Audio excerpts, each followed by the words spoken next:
Hello everyone, back to today's second video. Going to have a look at the weather for the next 10 to 14 days for today's second video. So day 10 is going to take around the 28th of March. We'll be able to extend out beyond that. It's GFS and ECM ensembles. We're trying a couple of weeks. Going to have a look at CFSV2 at the end of the video. The next 4 weeks, that will take us into the second half of April.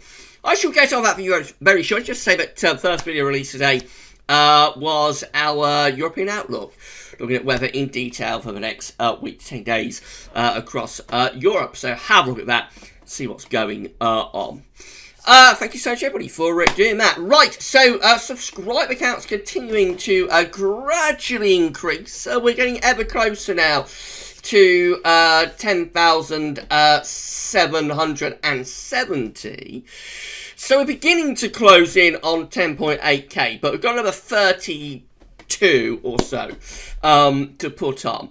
So yeah, and that will leave us, of course, when we get to 10.8k, that will leave us 200 away from 11k, which is our ultimate target. But I do not think we'll be able to get to 11k until further on into the spring, probably around May or June, I would have thought, at the rate we're putting on the subscribers at the moment.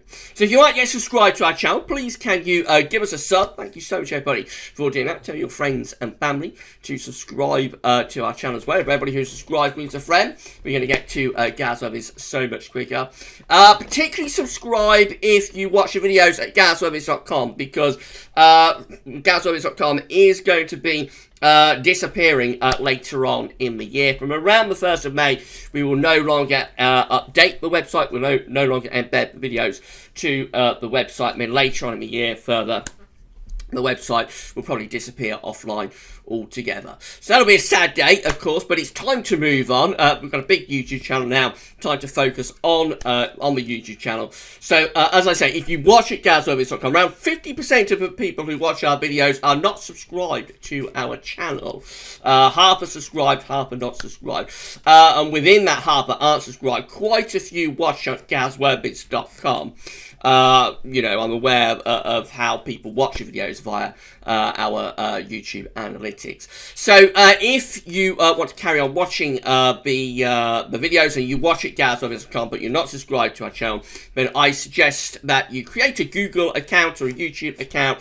They're kind of combined, really. And then you'll be able to subscribe to the channel and keep up with our videos. You know, you'll be able to watch future weather content if you do that. So thank you so much, everybody, for subscribing and helping us to get to 11k subscribers, which we will get to eventually. Thank you so much to all of you for doing that. Right, let's get on video then. Let's start off with latest observations. Now, we've got a very warm temperature in southeastern Scotland. Look at this, 17 degrees flashing away there at Strathallam.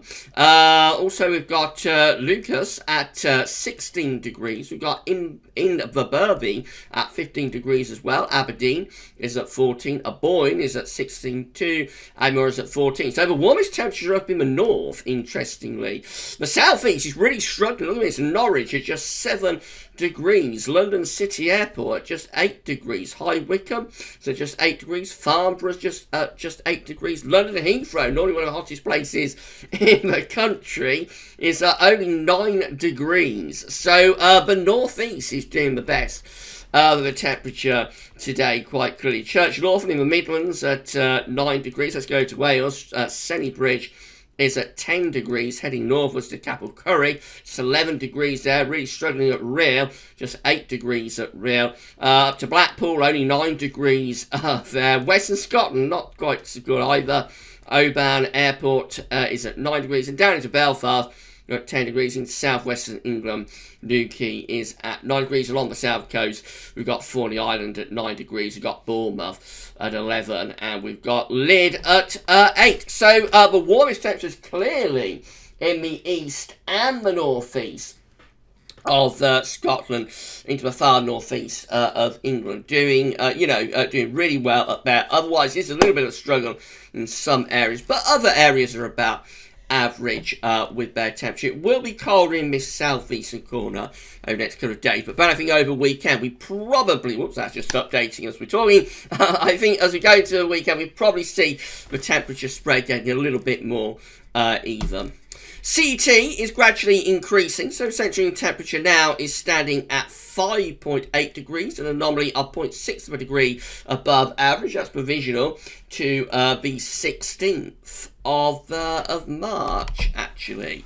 So I don't think that's updated. No, that's not updated yet for today. So yeah, sort of high fives at the moment. High fives. I think that's going to carry on going up further.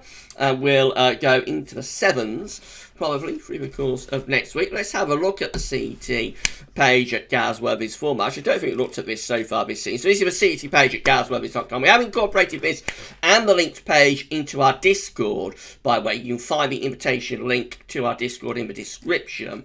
So, of course, when the website disappears, the CET page and the links page will go with it. But if you want to be able to still access the CET page at gasworthys.com and also the links page, then just join the Discord, and the information is still there on the Discord server for Gasworthy's. Right, so anyway, CET is an index that's reflecting notes. The CET is a temperature index going all the way back to 1659. What am I talking about? Yeah, let's go back to 1659. It's the oldest and most reliable temperature record anywhere on Earth. Let's come down through the years and the decades and the centuries all the way to the current year. So there it is, 2021. So, of course, we know that we had January coming out quite cold this year at 3.1, and February came out a little bit milder than average at 5.1, even though it contained the coldest period of the winter, actually, in the second week of February, but the second half of February went exceptionally mild. So March's number will be placed just here. Let's see what's happened in March. So let's have a look at our averages, first of all. So we've got 61 to 1990, which March average for that 30-year period is 5.7. Much higher though for 81 to 2010, 6.6. So at the moment we're below average, with the rolling average for 81 to 2010 anyway. Right, so let's have a look at some Marches past. So last March we came out at 6.7, so about average really for 81 to 2010. 2019 was a very mild March. That one came out at 7.8. Our last cold March, of course, the March that contained the beast from the east, and the mini beast, which was going on this time 3 years ago as well, is 2018. That had a CT of 4.9. Had a really warm March in 2017 at 8.7. That was a very, very mild March indeed. 2015, 2016, not too far away from the long-term averages, really. And the last very cold March, extremely cold March, was in 2013, which had an extraordinarily cold CT of just 2.7. Absolutely amazing. And like the coldest March since either 1962 or actually 1883, I think, something like that, depending on which temperature series you look at. I think for UK, it was the coldest March since 1962, but for the CET, it's the coldest March, since 1883, or something completely ridiculous, something completely mad. So that was our last exceptionally cold March. I'm talking a little bit about the teaser winter idea, of course, which is that you get like a slightly cold and wintry winter for one winter, and then the next winter is much colder and much more wintry. The two teaser winters that have looked quite close to 2020-21 were 2009 and 2008, 2009, and 1977-1978. March 2009, interestingly, came out with CT of 7.0, and I don't think we'll be all that far from that sort of number when we come to month end. And also March 1978, just here, came out at 6.7, and again I don't think we'll be all that far from that kind of figure when we come to this come to the end of this month. So yeah, I think this March is panning out, kind of similar really to both March 2009 and 1978, after winters that were kind of similar to 77, 78, and also 08, 09. Similarities between those two teas winters and those two marches, and what's going on right now. So let's just have a quick look at that year. I'm sure it was 1883, so I'm off on a bit of a tangent with this. But yeah, there it is, 1883. March 1883 had a CT of 1.9. So March 2013 was the coldest CT March, I think, since 1883. Let's just have a look at 1962. So that came in at 2.8. That came in at 2.8 in March 1962. And then again, 2013 came in at 2.7 in March. So we just beat 1962 for the CET and had our coldest March since 1883. But for the UK figure, it's the coldest March since 1960. I remember that quite clearly. There's a little bit of, a little bit of discussion about it at the time.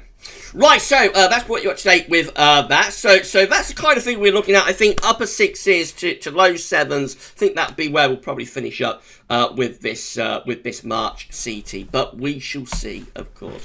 Right, let's have a GFS upper temperature and precipitation ensembles are looking for the next couple of weeks. So we're looking at Bedford today. Red line is the 30-year upper air temperature average for Bedford. We're starting off close to average at the moment.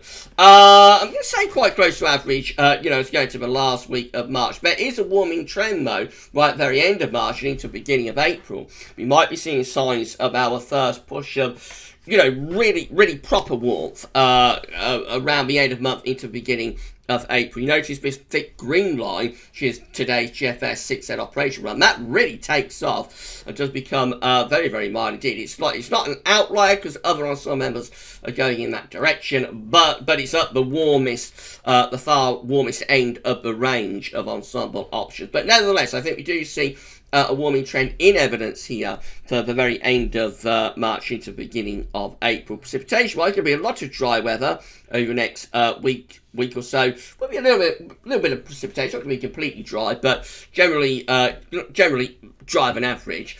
Into the closing days of March or beginning of April, perhaps a bit more unsettled in that period. So if the temperature does lift up at the end of the month and become really warm, the price to pay might be with heavy showers and some rain.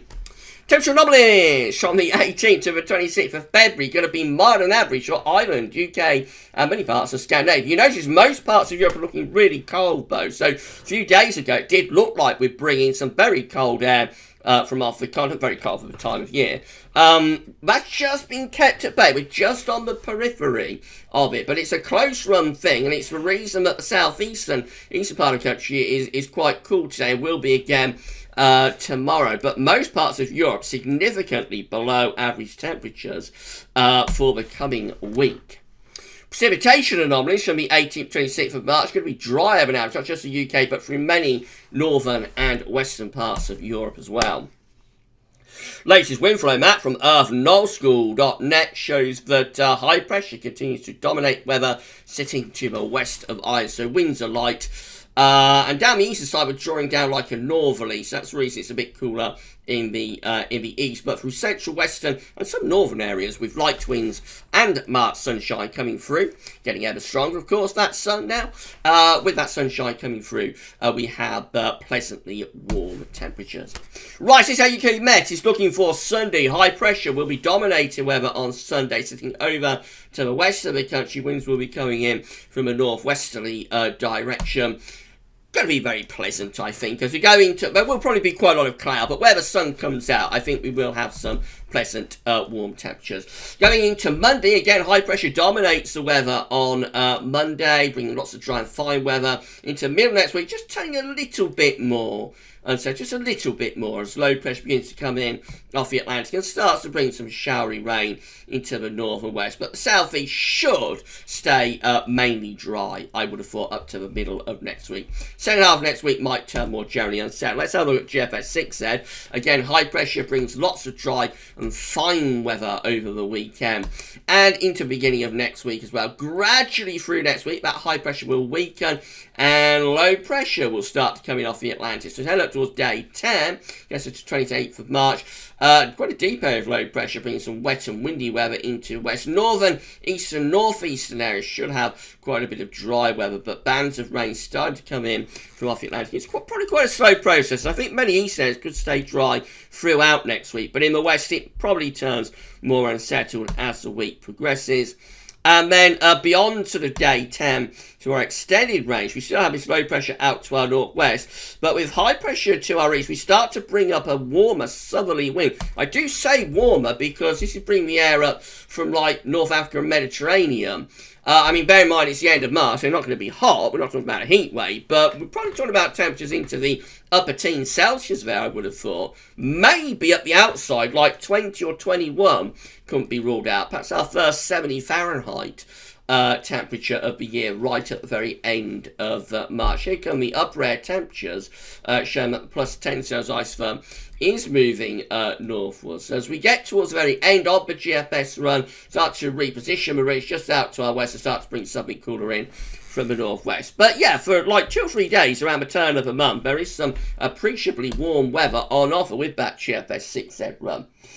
This is how the GM is looking. Again, a lot of dry and fine weather really over weekend into next week. Gradually through next week, it will start to turn a bit more unsettled. But it's not really until we get towards day 10 that the Atlantic is breaking through and bringing bands of rain back in from the west. So possibly by day sort of 7, 8, 9, 10, it begins to turn more unsettled.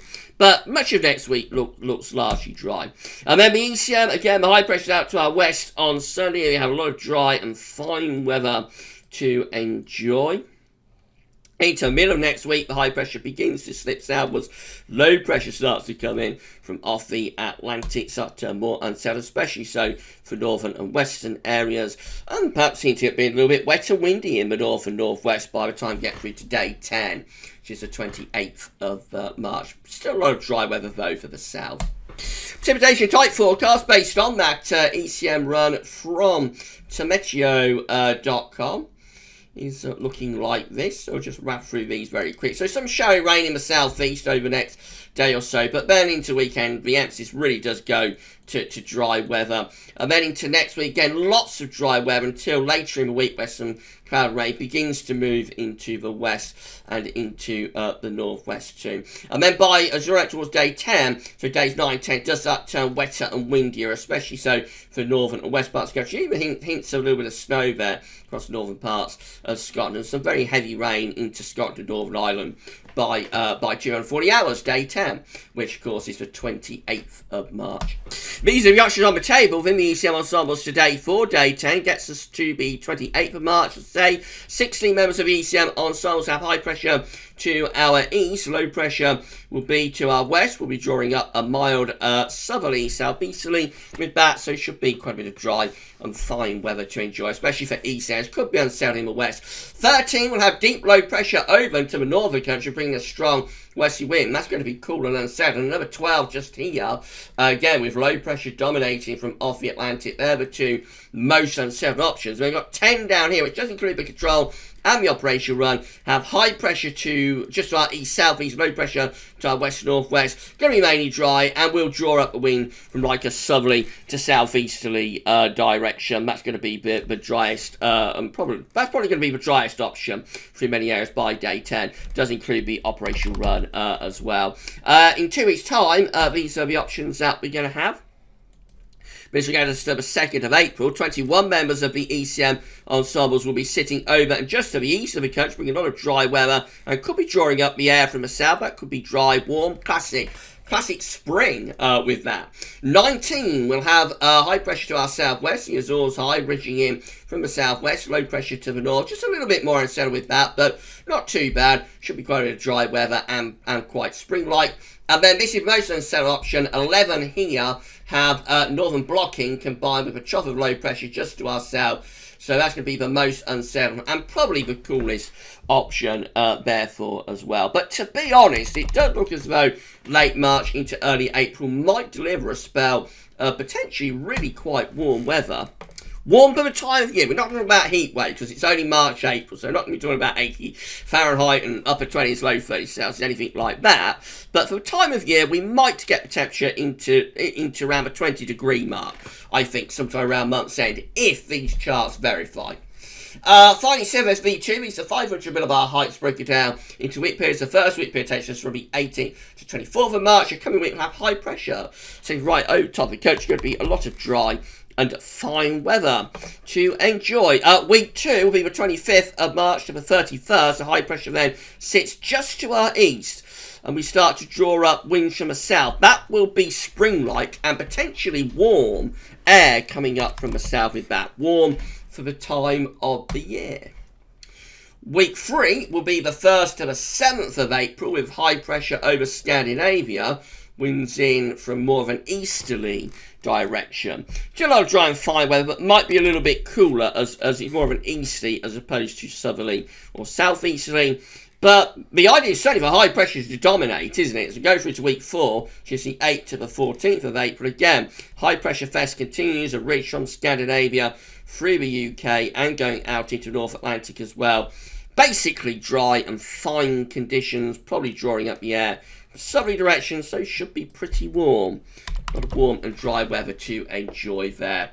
So spring is properly commencing now. No two ways about it. Well, it's been a little bit delayed. I think the first half of March hasn't been particularly spring-like, but now we're on the second half of March, and spring is properly, it's properly happening. So here comes spring. If you enjoyed the video, please can you smash the like button, make sure you're subscribed to our channel. You'll be able to see future weather content. If you do this, tell your friends, family, and everybody else to subscribe. Everyone who subs brings a friend. We're going to get to 11k subscribers, which is our ultimate target, that much quicker. And drop a comment. Let us know what you think about this and all of our videos. That's it for today, then. We'll be back tomorrow with JMA Friday and a 10 to 14 day as well. So come back for all of tomorrow's videos. But for today's videos, that's all for now. And thanks for watching.